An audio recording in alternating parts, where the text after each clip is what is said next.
श्रीगणेशाय नमः। श्रीशनये नमः। अथ शनिस्तोत्रम् ध्यानम्। ॐ नीलाञ्जनसमाभासं रविपुत्रयमाग्रजं छायामार्तण्डसम्भूतं तं नमामि शनैश्चरम्। ॐ श्री शनैश्चराय नमः। अथ स्तोत्रम्। नमः कृष्णाय नीलाय शितिकण्ठनिभाय च नमः कालाग्निरूपाय कृतान्ताय च वै नमः। नमो निर्मांसदेहाय दीर्घमश्रुजटाय च नमो विशालनेत्राय शुष्कोदरभयाकृते नमः पुष्कलगात्राय स्थूलरोमणेऽथ वै नमः। नमो दीर्घाय शुष्काय कालदंष्ट्र नमोऽस्तु ते। नमस्ते कोटराक्षाय दुर्निरीक्षाय वै नमः। नमो घोराय रौद्राय भीषणाय कपालिने नमस्ते सर्वभक्ष्याय बलिमुख नमोऽस्तु ते। सूर्यपुत्र नमस्तेस्तु भास्करे अभयदाय च अधोदृष्टेः नमस्तेस्तु संवर्तक नमोऽस्तु ते। नमो मन्दगते तुभ्यं निस्त्रिंसाय नमोऽस्तु ते। तपसा दग्धदेहाय नित्यं योगरताय च नमो नित्यं क्षुधार्ताय अतृप्ताय च वै नमः। ज्ञानचक्षुर्नमस्तेस्तु कश्यपात्मजसूनवे तुष्टो ददासि वैराज्यं रुष्टो हरसि तत्क्षणात्। देवासुरमनुष्याश्च सिद्धविद्याधरोरगाः त्वया विलोकिताः सर्वे नाशं यान्ति समूलतः। प्रसाद कुरु मे सौरे वारदो भव भास्करे एवं स्तुस्तदा सौरिर्ग्रहराजो महाबलः। ॐ श्री शनये नमः। इति श्री शनिस्तोत्रम्। श्रीराहवे नमः। अथ राहुस्तोत्रम् ध्यानम्। ॐ अर्धकायं महावीर्यं चन्द्रादित्यविमर्दनं सिंहिकागर्भसम्भूतं तं राहुं प्रणमाम्यहम्। श्रीराहवे नमः। अथ स्तोत्रम्। ॐ राहुर्दानवमन्त्री च सिंहिकाचित्तवन्दनः अर्धकायः सदा क्रोधी चन्द्रादित्यविमर्दनः रौद्रो रुद्रप्रियो दैत्यः स्वरभानुर्भानुभीतिदः गृहराजः सुधापायी राकातिथ्यभिलाषुकः कालदृष्टिः कालरूपः श्रीकण्ठहृदयाश्रयः विधुन्तुदः सैंहिकेयो घोररूपो महाबलः ग्रहपीडाकरो दंष्ट्री रक्तनेत्रो महोदरः पञ्चविंशतिनामानि स्मृत्वा राहुं सदा नरः यः पठेन् महती पीडा तस्य नश्यन्ति केवलम् आरोग्यं पुत्रमतुलां श्रियं धान्यं पशुस्तथा ददाति राहुस्तस्मै यः पठते स्तोत्रमुत्तमं सततं पठते अस्तु जीवेद्वर्षशतं नरः सततं पठते अस्तु जीवेद्वर्षशतं नरः। इति श्री राहुस्तोत्रम् श्रीराहुचरणार्पणमस्तु। श्रीकेतवे नमः। अथ केतुस्तोत्रम्। ध्यानम्। ॐ पलासपुष्पसङ्कासं तारकाग्रहमस्तकं रौद्रं रौद्रात्मकं घोरं तं केतुं प्रणमाम्यहम्। श्रीकेतवे नमः। अथ स्तोत्रम्। सूत उवाच शृणु गौतम वक्ष्यामि स्तोत्रमेतदनुत्तमम् गुह्याद्गुह्यतमं केतोः ब्रह्मणा कीर्तितं पुरा। आद्यः करालवदनो द्वितीयो रक्तलोचनः तृतीयः पिङ्गलाक्ष चतुर्थो ज्ञानदायक पञ्चमः कपिलाक्षश्च षष्ठः कालाग्निसन्निभः सप्तमो हिमगर्भश्च धूम्रवर्णोऽष्टमोस्तथा नवमः कृतकण्ठश्च दशमः नरपीठगः एकादशस्तु श्रीकण्ठः द्वादशस्तु गदायुधः द्वादशैते महाक्रूराः सर्वोपद्रवकारकाः पर्वकाले पीडयन्ति दिवाकरनिशाकरौ। नाम द्वादशकं स्तोत्रं केतोरेतन्महात्मनः पठन्ति येन्वहं भक्त्या तेभ्यः केतुः प्रसीदति।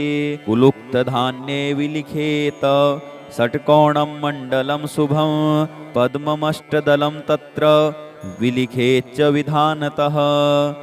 नीलं घटं च संस्थाप्य दिवाकरनिशाकरौ केतुं च तत्र निक्षिप्य पूजयित्वा विधानतः। स्तोत्रमेतत् पठित्वा च ध्यायन् केतुं वरप्रदं ब्राह्मणं श्रोत्रियं शान्तं पूजयित्वा कुटुम्बिनं। केतोः करालवक्त्रस् प्रतिमां वस्त्रसंयुतां कुम्भादिभिश्च संयुक्तां चित्रातारे प्रदापयेत्। दानेनानेन सुप्रीतः केतुः स्यात् तस्य सौख्यदः वत्सरं प्रयता भूत्वा पूजयित्वा विधानतः। मूलमष्टोत्तरशतं ये जपन्ति नरोत्तमाः तेषां केतुप्रसादेन न कदाचिद् भयं भवेत्। तेषां केतुप्रसादेन न कदाचिद् भयं भवेत्। इति श्रीकेतुस्तोत्रम्। श्रीशनये नमः। अथ शनिस्तोत्रम्। ध्यानम्। ॐ नीलाञ्जनसमाभासं रविपुत्रयमाग्रजं छायामार्तण्डसम्भूतं तं नमामि शनैश्चरम्।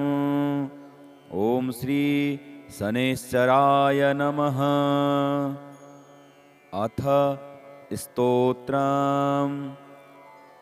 नमः कृष्णाय नीलाय शितिकण्ठनिभाय च नमः कालाग्निरूपाय कृतान्ताय च वै नमः। नमो निर्मांसदेहाय दीर्घमश्रुजटाय च नमो विशालनेत्राय शुष्कोदरभयाकृते नमः पुष्कलगात्राय स्थूलरोमणेऽथ वै नमः। नमो दीर्घाय शुष्काय कालदंष्ट्र नमोऽस्तु ते। नमस्ते कोटराक्षाय दुर्निरीक्षाय वै नमः। नमो घोराय रौद्राय भीषणाय कपालिने। नमस्ते सर्वभक्ष्याय बलिमुख नमोऽस्तु ते। सूर्यपुत्र नमस्तेस्तु भास्करे अभयदाय च। अधोदृष्टेः नमस्तेस्तु संवर्तक नमोऽस्तु ते। नमो मन्दगते तुभ्यं निस्त्रिंसाय नमोऽस्तु ते। तपसा दग्धदेहाय नित्य नित्यं योगरताय च नमो नित्यं क्षुधार्ताय अतृप्ताय च वै नमः। ज्ञानचक्षुर्नमस्तेस्तु कश्यपात्मजसूनवे तुष्टो ददासि वैराज्यं रुष्टो हरसि तत्क्षणात्। देवासुरमनुष्याश्च सिद्धविद्याधरोरगाः त्वया विलोकिताः सर्वे नासं यान्ति समूलतः। प्रसाद कुरु मे सौरे वारदो भव भास्करे एवं स्तुस्तदा सौरिर्ग्रहराजो महाबलः।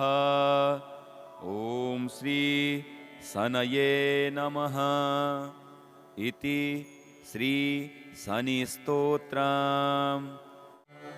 श्रीराहवे नमः। अथ राहुस्तोत्रम्। ध्यानम्। ॐ अर्धकायं महावीर्यं चन्द्रादित्यविमर्दनं सिंहिकागर्भसम्भूतं तं राहुं प्रणमाम्यहम्। श्रीराहवे नमः। अथ स्तोत्रम्। ॐ राहुर्दानवमन्त्री च सिंहिकाचित्तवन्दनः अर्धकायः सदा क्रोधी चन्द्रादित्यविमर्दनः रौद्रो रुद्रप्रियो दैत्यः स्वरभानुर्भानुभीतिदः गृहराजः सुधापायी राकातिथ्यभिलाषुकः कालदृष्टिः कालरूपः श्रीकण्ठहृदयाश्रयः विधुन्तुदः सैंहिकेयो घोररूपो महाबलः ग्रहपीडाकरो दंष्ट्री रक्तनेत्रो महोदरः पञ्चविंशतिनामानि स्मृत्वा राहुं सदा नरः यः पठेन् महती पीडा तस्य नश्यन्ति केवलम् आरोग्यं पुत्रमतुलां श्रियं धान्यं पशुस्तथा ददाति राहुस्तस्मै यः पठते स्तोत्रमुत्तमं सततं पठते अस्तु जीवेद्वर्षशतं नरः सततं पठते अस्तु जीवेद्वर्षशतं नरः इति श्री राहुस्तोत्रम्। श्रीराहुचरणार्पणमस्तु। श्रीकेतवे नमः। अथ केतुस्तोत्रम्। ध्यानम्। ॐ पलाशपुष्पसङ्काशं तारकाग्रहमस्तकं रौद्रं रौद्रात्मकं घोरं तं केतुं प्रणमाम्यहम्। श्रीकेतवे नमः। अथ स्तोत्रम्। सूत उवाच शृणु गौतम वक्ष्यामि स्तोत्रमेतदनुत्तमं गुह्याद्गुह्यतमं केतोः ब्रह्मणा कीर्तितं पुरा आद्यः करालवदनो द्वितीयो रक्तलोचनः तृतीयः पिङ्गलाक्ष चतुर्थो ज्ञानदायक पञ्चमः कपिलाक्षश्च षष्ठः कालाग्निसन्निभः सप्तमो हिमगर्भश्च धूम्रवर्णोऽष्टमोस्तथा नवमः कृतकण्ठश्च दशमः नरपीठगः एकादशस्तु श्रीकण्ठः द्वादशस्तु गदायुधः द्वादशैते महाक्रूराः सर्वोपद्रवकारकाः पर्वकाले पीडयन्ति दिवाकरनिशाकरौ नाम द्वादशकं स्तोत्रं केतोरेतन्महात्मनः पठन्ति येन्वहं भक्त्या तेभ्यः केतुः प्रसीदति कुलुक्तधान्ये विलिखेत षट्कोणं मण्डलं शुभं पद्ममष्टदलं तत्र विलिखेच्च विधानतः नीलं घटं च संस्थाप्य दिवाकरनिशाकरौ केतुं च तत्र निक्षिप्य पूजयित्वा विधानतः स्तोत्रमेतत् पठित्वा च ध्यायन् केतुं वरप्रदं ब्राह्मणं श्रोत्रियं शान्तं पूजयित्वा कुटुम्बिनं केतोः करालवक्त्रस् प्रतिमां वस्त्रसंयुतां कुम्भादिभिश्च संयुक्तां चित्रातारे प्रदापयेत्। दानेनानेन सुप्रीतः केतुः स्यात् तस्य सौख्यदः वत्सरं प्रयता भूत्वा पूजयित्वा विधानतः। मूलमष्टोत्तरशतं ये जपन्ति नरोत्तमाः तेषां केतुप्रसादेन न कदाचिद् भयं भवेत्। तेषां केतुप्रसादेन न कदाचिद् भयं भवेत्। इति श्री केतुस्तोत्रम्। श्रीशनये नमः। अथ शनिस्तोत्रम्। ध्यानम्। ॐ नीलाञ्जनसमाभासं रविपुत्रयमाग्रजं छायामार्तण्डसम्भूतं तं नमामि शनैश्चरम्। ॐ श्री शनैश्चराय नमः। अथ स्तोत्रम्। नमः कृष्णाय नीलाय सितिकण्ठनिभाय च नमः कालाग्निरूपाय कृतान्ताय च वै नमः। नमो निर्मांसदेहाय दीर्घमश्रुजटाय च नमो विशालनेत्राय शुष्कोदरभयाकृते नमः पुष्कलगात्राय स्थूलरोमणेऽथ वै नमः। नमो दीर्घाय शुष्काय कालदंष्ट्र नमोऽस्तु ते। नमस्ते कोटराक्षाय दुर्निरीक्षाय वै नमः। नमो घोराय रौद्राय भीषणाय कपालिने। नमस्ते सर्वभक्ष्याय बलिमुख नमोऽस्तु ते। सूर्यपुत्र नमस्तेस्तु भास्करे अभयदाय च। अधोदृष्टेः नमस्तेस्तु संवर्तक नमोऽस्तु ते। नमो मन्दगते तुभ्यं निस्त्रिंसाय नमोऽस्तु ते। तपसा दग्धदेहाय नित्यं योगरताय च नमो नित्यं क्षुधार्ताय अतृप्ताय च वै नमः।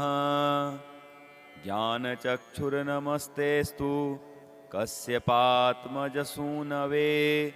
तुष्टो ददासि वैराज्यं रुष्टो हरसि तत्क्षणात्।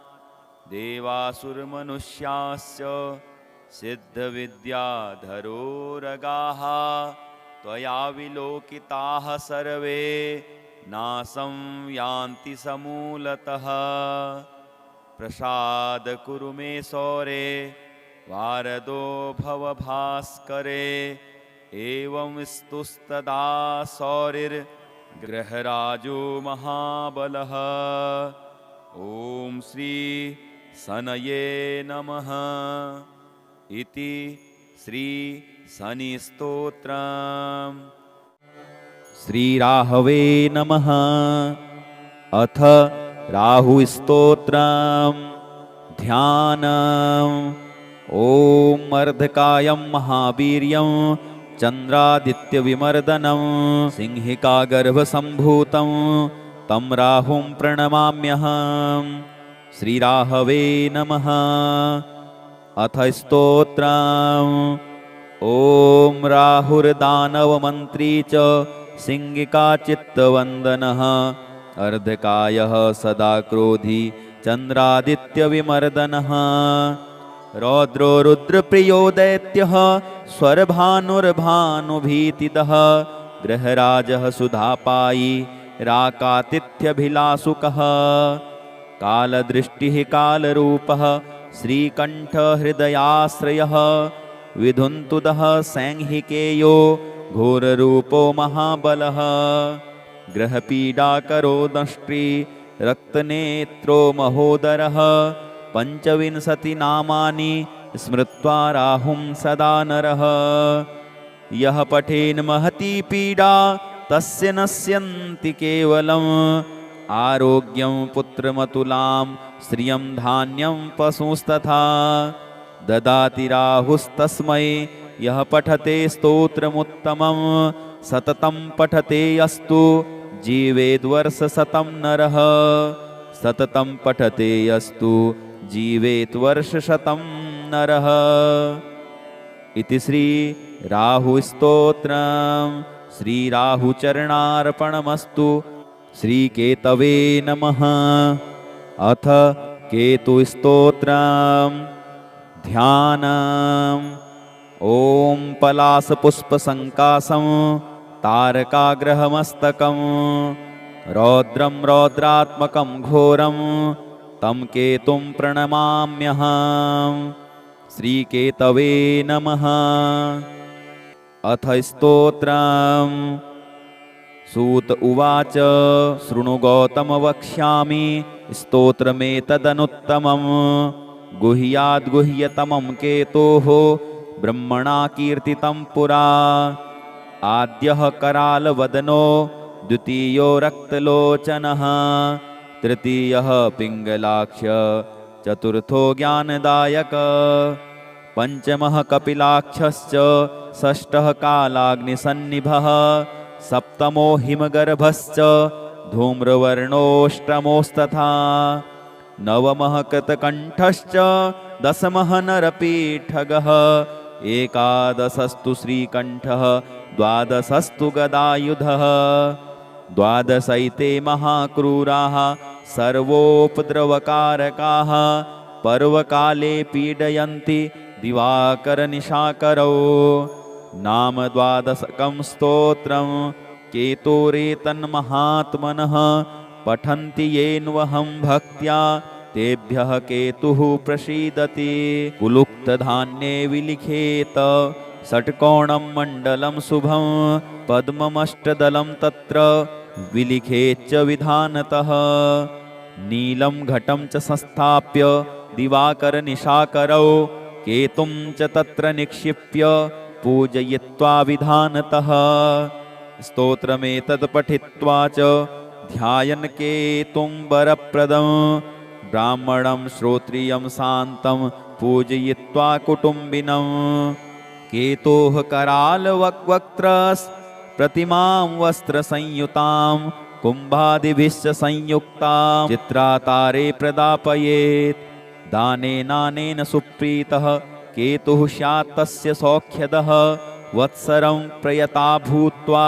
पूजयित्वा विधानतः मूलमष्टोत्तरशतं ये जपन्ति नरोत्तमाः तेषां केतुप्रसादेन न कदाचिद् भयं भवेत् तेषां केतुप्रसादेन न कदाचिद् भयं भवेत् इति श्री केतुस्तोत्रम् श्रीशनये नमः।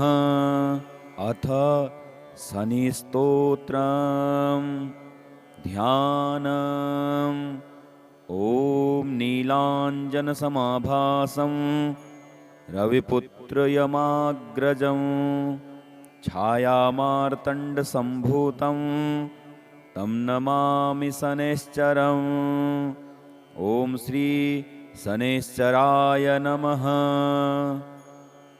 अथ स्तोत्रम् नमः कृष्णाय नीलाय शितिकण्ठनिभाय च नमः कालाग्निरूपाय कृतान्ताय च वै नमः। नमो निर्मांसदेहाय दीर्घमश्रुजटाय च नमो विशालनेत्राय शुष्कोदरभयाकृते नमः पुष्कलगात्राय स्थूलरोमणेऽथ वै नमः। नमो दीर्घाय शुष्काय कालदंष्ट्र नमोऽस्तु ते। नमस्ते कोटराक्षाय दुर्निरीक्षाय वै नमः। नमो घोराय रौद्राय भीषणाय कपालिने नमस्ते सर्वभक्ष्याय बलिमुख नमोऽस्तु ते सूर्यपुत्र नमस्तेस्तु भास्करे अभयदाय च अधोदृष्टेः नमस्तेस्तु संवर्तक नमोऽस्तु ते नमो मन्दगते तुभ्यं निस्त्रिंसाय नमोऽस्तु ते तपसा दग्धदेहाय नित्यं योगरताय च नमो नित्यं क्षुधार्ताय अतृप्ताय च वै नमः ज्ञानचक्षुर्नमस्तेस्तु कश्यपात्मजसूनवे तुष्टो ददासि वैराज्यं रुष्टो हरसि तत्क्षणात् देवासुरमनुष्याश्च सिद्धविद्याधरोरगाः त्वया विलोकिताः सर्वे नासं यान्ति समूलतः प्रसाद कुरु मे सौरे वारदो भव भास्करे एवं स्तुस्तदा सौरिर्ग्रहराजो महाबलः ॐ श्री शनये नमः इति श्री शनिस्तोत्रम्। श्रीराहवे नमः। अथ राहुस्तोत्रम्। ध्यानम्। ॐ अर्धकायं महावीर्यं चन्द्रादित्यविमर्दनं सिंहिकागर्भसम्भूतं तं राहुं प्रणमाम्यहम्। श्रीराहवे नमः। अथ स्तोत्रम्। ॐ राहुर्दानवमन्त्री च सिंहिकाचित्तवन्दनः अर्धकायः सदा क्रोधी चन्द्रादित्यविमर्दनः रौद्रो रुद्रप्रियो दैत्यः स्वरभानुर्भानुभीतिदः गृहराजः सुधापायी राकातिथ्यभिलाषुकः कालदृष्टिः कालरूपः श्रीकण्ठहृदयाश्रयः विधुन्तुदः सैंहिकेयो घोररूपो महाबलः ग्रहपीडाकरो दंष्ट्री रक्तनेत्रो महोदरः पञ्चविंशतिनामानि स्मृत्वा राहुं सदा नरः यः पठेन् महती पीडा तस्य नश्यन्ति केवलम् आरोग्यं पुत्रमतुलां श्रियं धान्यं पशुस्तथा ददाति राहुस्तस्मै यः पठते स्तोत्रमुत्तमं सततं पठते अस्तु जीवेद्वर्षशतं नरः सततं पठते अस्तु जीवेद्वर्षशतं नरः इति श्री राहुस्तोत्रम्। श्रीराहुचरणार्पणमस्तु। श्रीकेतवे नमः। अथ केतुस्तोत्रम्। ध्यानम्। ॐ पलाशपुष्पसङ्कासं तारकाग्रहमस्तकं रौद्रं रौद्रात्मकं घोरं तं केतुं प्रणमाम्यहम्। श्रीकेतवे नमः। अथ स्तोत्रम्। सूत उवाच शृणु गौतम वक्ष्यामि स्तोत्रमेतदनुत्तमम् गुह्याद्गुह्यतमं केतोः ब्रह्मणा कीर्तितं पुरा आद्यः करालवदनो द्वितीयो रक्तलोचनः तृतीयः पिङ्गलाक्ष चतुर्थो ज्ञानदायक पञ्चमः कपिलाक्षश्च षष्ठः कालाग्निसन्निभः सप्तमो हिमगर्भश्च धूम्रवर्णोऽष्टमोस्तथा नवमः कृतकण्ठश्च दशमः नरपीठगः एकादशस्तु श्रीकण्ठः द्वादशस्तु गदायुधः द्वादशैते महाक्रूराः सर्वोपद्रवकारकाः पर्वकाले पीडयन्ति दिवाकरनिशाकरौ नाम द्वादशकं स्तोत्रं केतोरेतन्महात्मनः पठन्ति येन्वहं भक्त्या तेभ्यः केतुः प्रसीदति। कुलुक्तधान्ये विलिखेत षट्कोणं मण्डलं शुभं, पद्ममष्टदलं तत्र विलिखेच्च विधानतः। नीलं घटं च संस्थाप्य दिवाकरनिशाकरौ, केतुं च तत्र निक्षिप्य पूजयित्वा विधानतः। स्तोत्रमेतत् पठित्वा च ध्यायन् केतुं वरप्रदं, ब्राह्मणं श्रोत्रियं शान्तं पूजयित्वा कुटुम्बिनं। केतोः करालवक्त्रस् प्रतिमां वस्त्रसंयुतां, कुम्भादिभिश्च संयुक्तां चित्रातारे प्रदापयेत्। दानेनानेन सुप्रीतः केतुः स्यात् तस्य सौख्यदः, वत्सरं प्रयता भूत्वा पूजयित्वा विधानतः।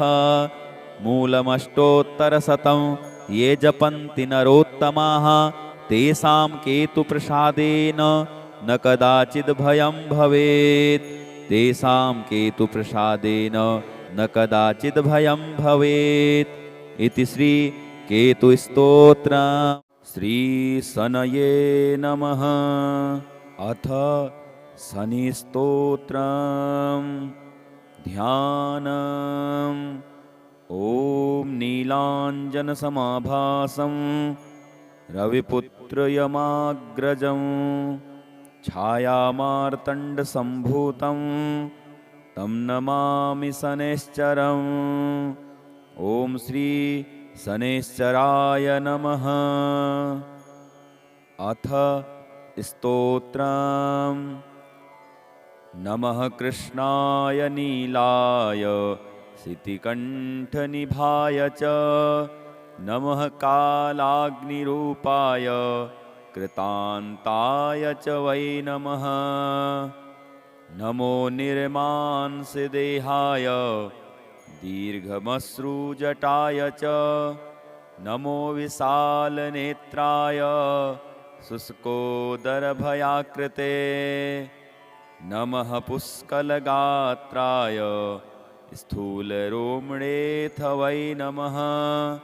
नमो दीर्घाय शुष्काय कालदंष्ट्र नमोऽस्तु ते। नमस्ते कोटराक्षाय दुर्निरीक्षाय वै नमः। नमो घोराय रौद्राय भीषणाय कपालिने। नमस्ते सर्वभक्ष्याय बलिमुख नमोऽस्तु ते। सूर्यपुत्र नमस्तेस्तु भास्करे अभयदाय च। अधोदृष्टेः नमस्तेस्तु संवर्तक नमोऽस्तु ते। नमो मन्दगते तुभ्यं निस्त्रिंसाय नमोऽस्तु ते। तपसा दग्धदेहाय नित्यं योगरताय च, नमो नित्यं क्षुधार्ताय अतृप्ताय च वै नमः। ज्ञानचक्षुर्नमस्तेस्तु कश्यपात्मजसूनवे। तुष्टो ददासि वैराज्यं रुष्टो हरसि तत्क्षणात्। देवासुरमनुष्याश्च सिद्धविद्याधरोरगाः, त्वया विलोकिताः सर्वे नाशं यान्ति समूलतः। प्रसाद कुरु मे सौरे वारदो भव भास्करे। एवं स्तुस्तदा सौरिर्ग्रहराजो महाबलः। ॐ श्री शनये नमः। इति श्री शनिस्तोत्रम्। श्रीराहवे नमः। अथ राहुस्तोत्रम्। ध्यानम्। ॐ अर्धकायं महावीर्यं चन्द्रादित्यविमर्दनं सिंहिकागर्भसम्भूतं तं राहुं प्रणमाम्यहम्। श्रीराहवे नमः। अथ स्तोत्रम्। ॐ राहुर्दानवमन्त्री च सिंहिकाचित्तवन्दनः अर्धकायः सदा क्रोधी चन्द्रादित्यविमर्दनः रौद्रो रुद्रप्रियो दैत्यः स्वरभानुर्भानुभीतिदः गृहराजः सुधापायी राकातिथ्यभिलासुकः कालदृष्टिः कालरूपः श्रीकण्ठहृदयाश्रयः विधुन्तुदः सैंहिकेयो घोररूपो महाबलः ग्रहपीडाकरो दंष्ट्री रक्तनेत्रो महोदरः पञ्चविंशतिनामानि स्मृत्वा राहुं सदा नरः यः पठेन् महती पीडा तस्य नश्यन्ति केवलम् आरोग्यं पुत्रमतुलां श्रियं धान्यं पशुस्तथा ददाति राहुस्तस्मै यः पठते स्तोत्रमुत्तमं सततं पठते यस्तु जीवेद्वर्षशतं नरः सततं पठते यस्तु जीवेद्वर्षशतं नरः इति श्री राहुस्तोत्रम् श्रीराहुचरणार्पणमस्तु श्रीकेतवे नमः। अथ केतुस्तोत्रम् ध्यानम् ॐ पलाशपुष्पसङ्काशं तारकाग्रहमस्तकं रौद्रं रौद्रात्मकं घोरं तं केतुं प्रणमाम्यहम् श्रीकेतवे नमः।